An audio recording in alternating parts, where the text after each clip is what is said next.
The black space was quiet, too quiet as the human salvage ship, the Warden's Edge, drifted close to a broken alien freighter. It floated like a dead beast cracked open, its metal skin torn and glowing faintly blue from leaking energy cores. Captain Rylan stood at the bridge window, eyes fixed on the strange wreck. "Looks abandoned," said Mara, his second in command. "No signals, no movement." "Nothing's ever truly abandoned out here," Rylan said quietly.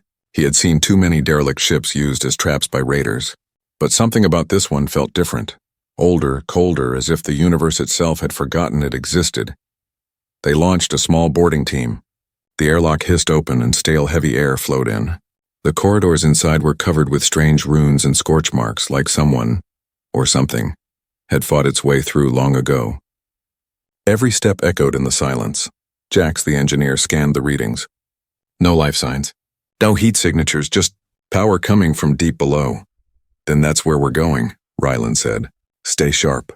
The deeper they went, the stranger it became. The walls pulsed faintly with red light. The air smelled like burned metal and something else, sweet, almost floral, but wrong. It made the back of Rylan's neck crawl. Then they heard it. A soft tapping, metal against metal. Tap, tap, tap, coming from down the corridor. "Someone's alive," Mara whispered, raising her rifle. They followed the sound until they reached a massive chamber. In the center stood an iron cage, taller than a man, built from thick rods covered in symbols none of them could read.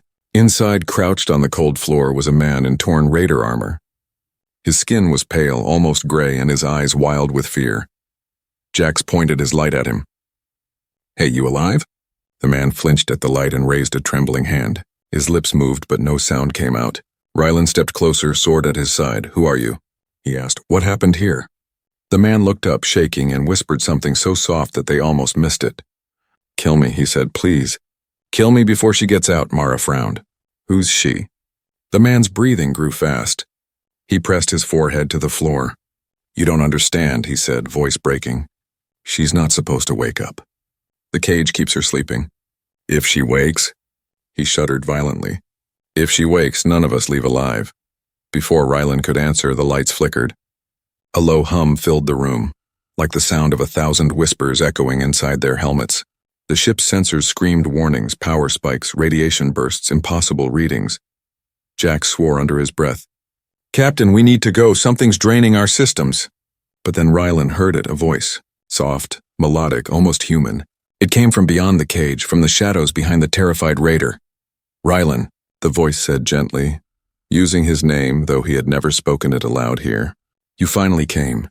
Every light flickered once more, and then total darkness swallowed the room. Only the cage's faint red symbols glowed, pulsing like a heartbeat. Rylan's heart pounded. He raised his sword, a faint energy edge glowing blue. "Who's there?" No answer. Just the sound of slow, steady breathing. Mara aimed her rifle toward the cage. "Captain, something's in there with him." A sudden movement, a blur of motion inside the shadows.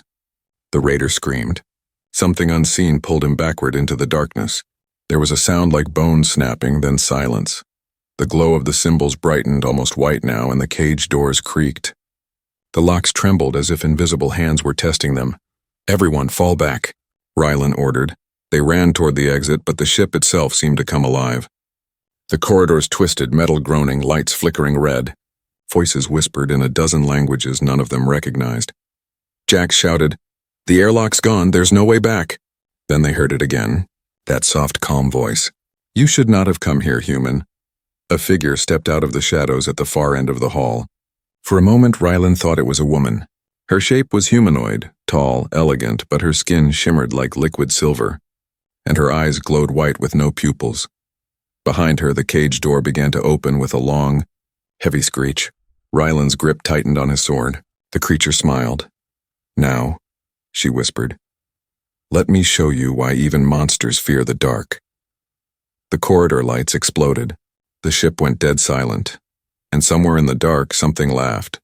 Darkness swallowed the room after the lights burst, leaving only the echo of that soft, chilling laugh. Captain Rylan's pulse hammered in his ears as he scanned the shadows, his sword's faint blue glow barely cutting through the black. The air felt thick, alive, breathing around them. "Jax, get the lights back," Rylan said, voice low but steady. "I'm trying, Captain," Jax replied, fingers flying over his wrist pad.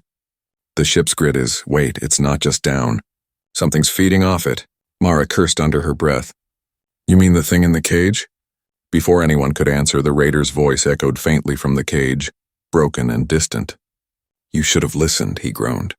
Then a wet tearing sound cut him off, the sound of flesh being pulled apart. Rylan stepped forward, sword raised. Show yourself, he shouted. A shape flickered at the edge of the light, tall, slender, graceful. For a second, she looked like a woman made of silver mist. Then her form rippled, her face twisting into something inhuman before melting back into calm beauty. Her glowing white eyes fixed on Rylan, and she smiled like she knew him. You've come so far, she said softly. You followed the screams through the stars just to find me. Rylan's breath caught. I don't know you, she tilted her head. Don't you? Humans are always so quick to forget their sins. The air around them vibrated. The ship's walls groaned as if alive, pipes bursting with steam. Mara stumbled back. Captain, we need to get out of here. But the creature stepped closer, her feet not touching the floor. Her presence pulled the heat out of the air. Frost began to form on Rylan's armor. You shouldn't have opened the path, she whispered. Now I can taste your fear again. Rylan gritted his teeth. We didn't open anything. We found that cage locked. Her smile faded. Locked? No. It was calling. I called you, Rylan. The moment you crossed the void, I felt you. Jax's scanner beeped wildly. Captain, her energy levels, this isn't possible. She's off the charts like a star condensed into a person. Then the cage behind her burst open. Metal rods bent outward like clay. A wave of cold light rolled over them, and the raider's remains, just bones and ash, fell to the floor. Mara screamed, firing a pulse shot. The bolt hit the creature dead center, but it passed through her like smoke. She smiled again, her voice soft and almost kind. You can't hurt what doesn't live. Suddenly the ship lurched. Alarms blared as gravity failed. The crew floated as debris drifted around them. Through the window, Rylan saw stars twist and warp. The wreck was being pulled toward something dark, a rift in space, glowing faintly red. She's pulling us in, Jax shouted. Rylan swung his sword, activating its plasma edge. Get to the core chamber. We'll overload the drive and blow the ship before that thing, whatever she is, escapes. They moved fast through the flickering halls.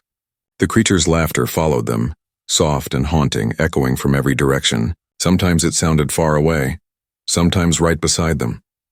You think you can destroy me with fire? Her voice whispered in Rylan's ear, though she wasn't there. You forget, Captain. I was born from it. Mara threw a grenade down the hall, and a burst of blue fire filled the corridor. For a moment, silence. Then from the flames the silver figure walked unharmed, her skin glowing brighter. Beautiful fire, she said. It reminds me of the day your people burned my world. Rylan froze. What did you say? Her eyes locked on his. Humans. They called it Operation Purity. They said it was necessary to end the war. They erased my kind from existence. I was the last. The one they trapped. Rylan's throat went dry. He'd heard stories about old wars. Before the United Federation. Before peace, but none mentioned something like her. You were a weapon, he said slowly. I was a queen, she whispered, voice trembling with rage and sorrow. And your kind built my cage. The corridor cracked, walls splitting open as power surged through the ship. Lights exploded and gravity slammed back on. The creature screamed, a sound like metal tearing, and vanished in a burst of light. The crew collapsed to the floor, gasping. Jax looked up weakly. Is she gone? Rylan didn't answer. He stared at the black scorch mark where she'd been, then at the cage now glowing with faint embers. No, he said softly. She's not gone. She just found her way in. Mara frowned. In where? Rylan turned slowly toward the reflection on the cracked wall panel. For just a second, his reflection didn't move with him. It smiled. The wrecked corridors of the alien freighter had gone eerily still. The hum of the engines and the distant creaks now replaced by silence so thick it pressed against the ears. Captain Rylan stood in the dim glow of his sword, staring at his reflection on the wall panel. It smiled back at him, long after he had stopped. Mara's voice cut through the silence. Captain? What are you looking at? Rylan blinked hard. When he looked again, the reflection was normal. His reflection moved as it should. He exhaled slowly. Nothing, he lied. Let's move. They walked toward the ship's reactor chamber. The flickering emergency lights cast strange shapes across the metal walls. Faces, eyes, mouths that weren't really there. The closer they got to the core, the more Rylan felt it. A heartbeat, faint but steady, pulsing in sync with his own. Inside his head, a whisper. Rylan. He froze. Mara turned. What's wrong? He shook his head quickly. Just tired. Keep moving. But the voice came again, smooth and familiar now. The same tone as the silver creatures. You cannot run from what's already inside you. He clenched his jaw and ignored it. But his hands trembled. When they reached the core room, Jax began working on the overload controls. It'll take a few minutes, he said. We push the core past threshold, the whole ship will blow, and her with it. Rylan nodded. Do it fast. As Jax worked, Mara kept her rifle ready, eyes on the door. The room's air shimmered faintly, as if heat was rising from the floor, though the temperature was freezing. Then Rylan heard breathing behind him, slow, rhythmic, matching his own. He turned and saw the faint outline of the woman again, standing only a few feet away. Her silver skin glowed faintly, her white eyes fixed on him. But this time Mara didn't react. Jax didn't see her, only Rylan did. Leave me alone, he hissed quietly. Her smile was calm, almost sad. You let me in when you looked into the dark. When you felt pity. When you didn't kill the raider like he begged. Rylan's throat tightened. You're not real. Not real? She whispered. You breathe my memory, you feel my pulse. I am in your blood now, human. You opened the cage and I chose you. A sudden pain shot through his chest. He dropped to one knee, gasping. His veins glowed faintly blue beneath his skin. Mara rushed to him. Captain! What's happening? He forced a breath. Keep working, Jax shouted. Core's charging, but it's unstable. 30 seconds. The creature stepped closer, unseen by the others. Her form flickered like smoke. You want to destroy me? She said softly. You'll die first, but if you surrender, I will make you eternal. Rylan's sword began to vibrate. Its blue light shifted to white. Then for a split second, the reflection on the sword's metal showed her face instead of his. He swung it wildly, slicing through empty air. Sparks flew from the wall, Captain. Mara yelled. You're losing it. He stumbled, clutching his head. Voices filled his mind now, not one but many. Screaming, whispering, begging. They spoke in alien words he somehow understood. She was their queen, one voice said. She devoured their son, said another. She is awake again, said a third. The floor trembled. The ship groaned, metal bending as if something vast moved beneath it. 10 seconds, Jax shouted. Rylan forced himself up, sweat pouring down his face. Do it, Jax. Blow it now! Jax's hand slammed the final command. The core began to glow, light filling the room like a second sun. But just as the blast began, the woman's hand touched Rylan's shoulder. I warned you, she whispered. The explosion erupted, but the light didn't consume him. It folded around him, bending, twisting, reversing. Time itself seemed to stutter. The ship vanished in a flash of white. Silence followed. When Rylan opened his eyes, he wasn't on the freighter anymore. He stood on a barren planet, gray skies above, ash falling like snow. The air smelled like death. Behind him, the silver woman appeared, serene, untouched by the destruction. Welcome home, she said. This is what your kind left behind. Rylan looked around. Burned cities, skeletons of towers, shadows of people burned into the ground. His heart pounded. This is impossible. You called it cleansing, she said softly. We called it genocide. He stared at her. You're showing me memories, her eyes glowed brighter. No, Captain. I'm showing you the truth you buried in your blood. The reason you were chosen. He took a step back. Chosen for what? Her smile widened, slow, cruel, beautiful. To finish what you started. Rylan's reflection flickered again on a piece of glass near his feet. It smiled on its own, eyes glowing white. Ash drifted through the air like snow, coating Captain Rylan's boots as he took slow steps across the broken landscape. The horizon was nothing but twisted metal and ruins of cities long gone. The air shimmered faintly, thick with a strange hum that crawled beneath the skin. It was not wind, it was memory, alive and whispering. The silver woman walked beside him, her bare feet leaving no prints. Her white eyes glowed softly in the gray light. Do you hear them? She asked. Rylan clenched his jaw. All I hear is wind, she smiled faintly. That's not wind, Captain. Those are voices, my people. They never left this world, they were consumed by it. He didn't answer. He could hear faint cries now, thousands of them rising and fading with every gust. Children, soldiers, mothers. The sound twisted his chest. "Why show me this?" he asked quietly. "Because you carry the bloodline of those who ended it," she said. "You come from the same fire that burned us. You think time erased it, but the stars never forget?" Rylan turned sharply to her. "I wasn't even born then. That war was centuries ago." She stopped walking, her face unreadable. "And yet here you stand. The same eyes. The same species. The same hunger for control." He looked down, fists clenched. "I didn't come here to argue about history. I came to stop you." "You can't stop me," she said simply. "You are me now." Rylan froze. "What are you talking about?" She stepped closer. "When you entered the cage chamber, when you looked into the void, I reached into your mind. I saw the fire inside you, the defiance. I needed a vessel strong enough to survive the merging. You gave me that."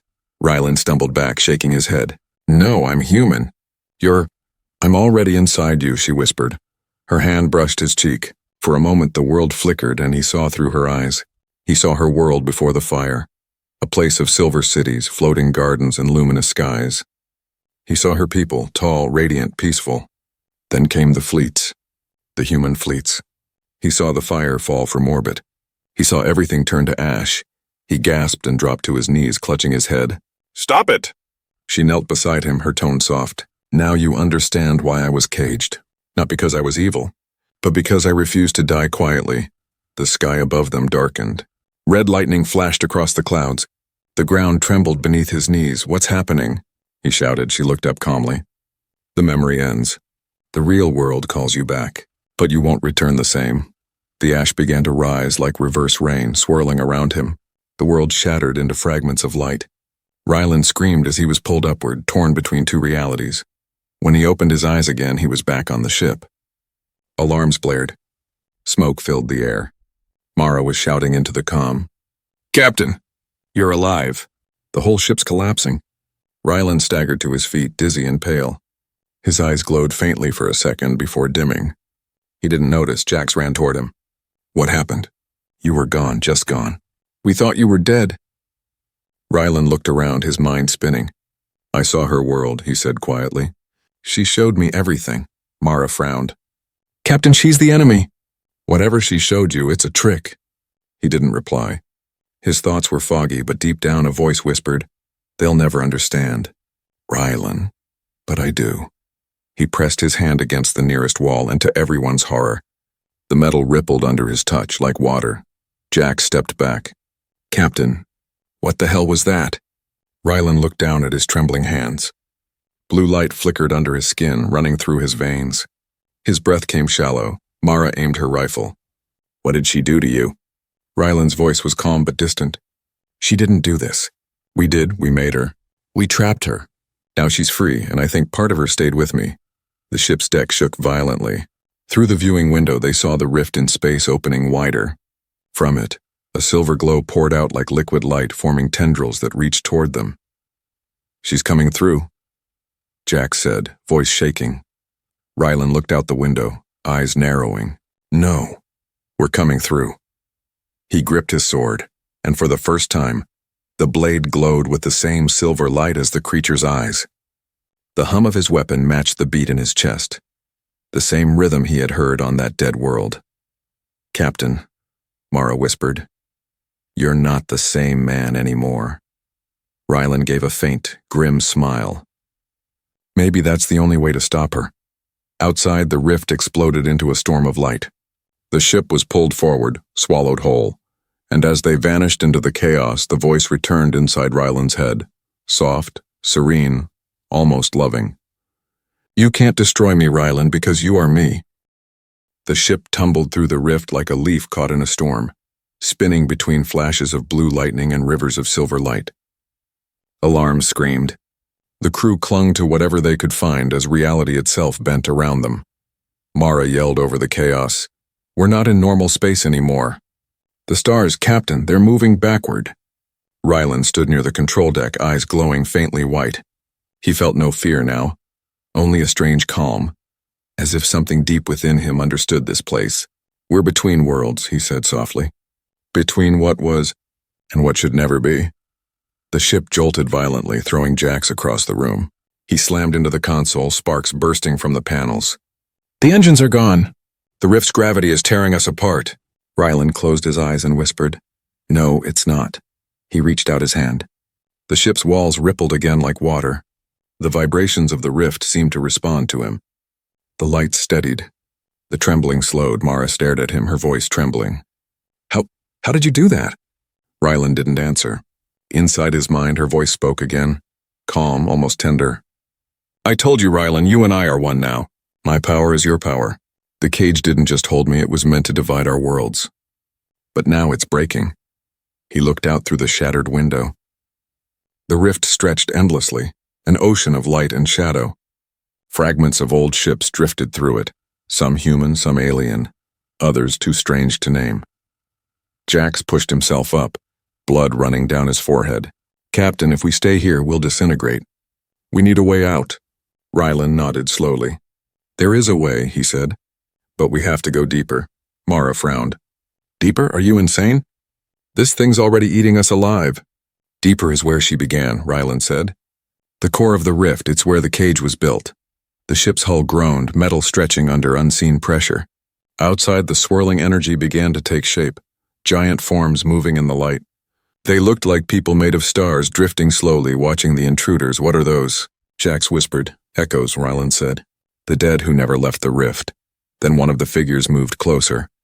It pressed a glowing hand against the ship's hull. Its face flickered. It was human, then alien, then something between. And it spoke through the comms in a dozen overlapping voices.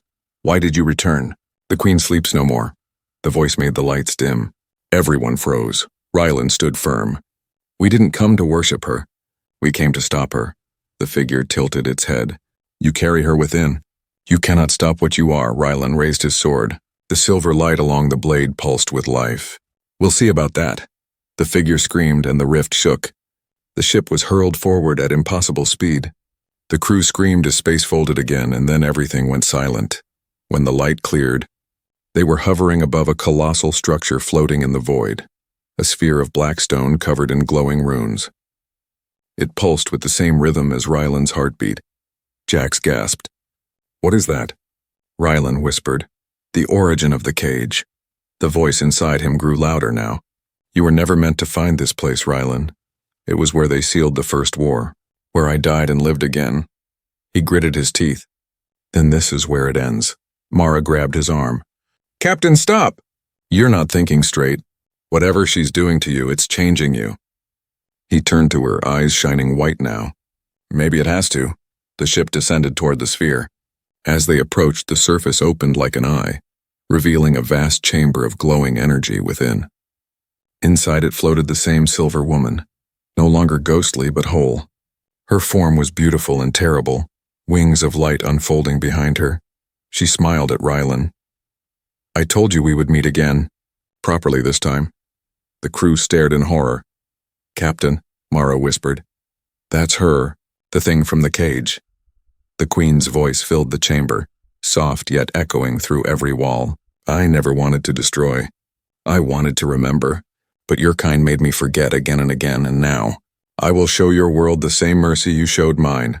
The sphere trembled, energy rising like a storm. Rylan lifted his sword. His voice was low but steady. "Then you'll have to go through me first." The Queen's expression softened. "I don't want to kill you, Rylan. You're part of me now. But if you stand in my way..." Light exploded around them, Mara screamed, shielding her eyes as the ship split apart. Rylan and the Queen vanished in a flash, swallowed by the storm of the rift. Light swallowed everything. For a long moment there was no sound, no ship, no crew, only the roar of the rift storm. Captain Rylan floated weightless in an ocean of swirling light and darkness. He tried to move, but the space around him shifted like liquid glass. Then, from the endless glow, she appeared. The Queen. Her body shimmered with silver fire, her white eyes glowing like small stars. She looked both angelic and monstrous, her face filled with something deeper than rage. Sorrow. "Where am I?" Rylan managed to say, voice trembling. She looked at him gently. "Inside the heart of what your people made," she said. "You called it a cage. But for me, it was eternity. Every second was a lifetime. Every breath was a scream. Rylan drifted closer, his sword still in his hand, though its glow was faint. "If you suffered," he said quietly, "it wasn't me. That war ended centuries ago." The Queen's expression didn't change. "The war never ended, Captain. It just changed shape. They erased the records, rebuilt your cities, taught you to forget. But the blood of those who burned my world runs in yours." The storm around them pulsed, and for an instant, Rylan saw glimpses again. Planets burning, ships falling, cities screaming under fire. But he also saw humans crying, terrified, broken. It was no simple war. It was survival gone mad. He shook his head. "I didn't come to continue that. I came to end it." "End it?" she whispered. "Or repeat it?" Her voice echoed like thunder, and the storm responded. Waves of energy surged, pulling fragments of ships and bones from the rift's walls. They swirled around them like a storm of memories, everything lost to time. Rylan gritted his teeth. "If you want revenge, you'll get it over my dead body." The Queen floated closer, her voice low. "I don't want revenge, Rylan. I want balance." The humans built cages to contain what they feared. I was the first. But I wasn't the last, he frowned. "What do you mean?" "There were others," she said, her tone cold now. "Other cages. Other creatures like me. Born of worlds your kind destroyed. You freed me when you touched the void, and when this rift collapses, every cage will open." Rylan's stomach dropped. "No," she nodded slowly. "Every memory, every ghost, every sin of your species will walk again. And you can't stop it because you're part of it now." He raised his sword, but it trembled in his grip. "If I'm part of it, then maybe I can end it from within." Her eyes narrowed. "You would destroy yourself?" He gave a small, sad smile. "Humans have done worse." The Queen's expression softened, almost human now. "You speak like one who remembers pain." Rylan took a breath. "I've seen men die for things they didn't understand. I've seen them fight for peace and find only ashes. But if I can stop another war, if I can stop what's coming, then that's enough." For a moment, silence filled the rift. The Queen floated closer, her light dimming slightly. "You're not like them," she said softly. "Maybe. That is why I chose you." Rylan lowered his sword slightly. "Then help me. Don't destroy them. Help me fix what they broke." Her gaze wavered. For the first time, her voice shook. "I don't know if I can. I was made of rage, Rylan. I am the memory of their cruelty." "Then let me share it," he said. "Give it to me. Let me carry it." The Queen stepped closer, her face inches from his. "You don't understand what you ask. My memory isn't pain, it's power. If you take it, you won't survive." Rylan's voice was quiet. "Maybe humans aren't supposed to survive. Maybe we're supposed to atone." For the first time, the Queen looked uncertain. The storm around them slowed, the colors shifting from red to pale blue. The light dimmed, and their reflections shimmered across the void. One human, one alien, both broken, both bound by history. Then she touched his forehead. A flood of energy tore through him. Images, screams, billions of souls crying in one endless echo. He saw the cages, the worlds, the fire. He felt everything she had endured. He screamed. When it was over, he fell to his knees, gasping. His skin flickered with silver light, veins glowing faintly. The Queen looked down at him, eyes softer now. "You still live," she whispered. Rylan forced a smile. "Guess humans are harder to kill than you thought." The Queen almost laughed, a sound like wind through glass. Perhaps mercy still exists after all. But the rift began to tremble again, louder this time. The Queen's expression darkened. "The other cages are breaking." "It's too late." Rylan looked up at her. "Then we stop it together." She studied him for a long moment, then nodded. "Together," she said. They joined hands, light spilling from their palms as the storm flared around them. For the first time in eons, the rift did not scream. It sang. The rift screamed like a dying star. Its endless light began to twist into chaos, folding in on itself as if the universe was trying to erase its own mistake.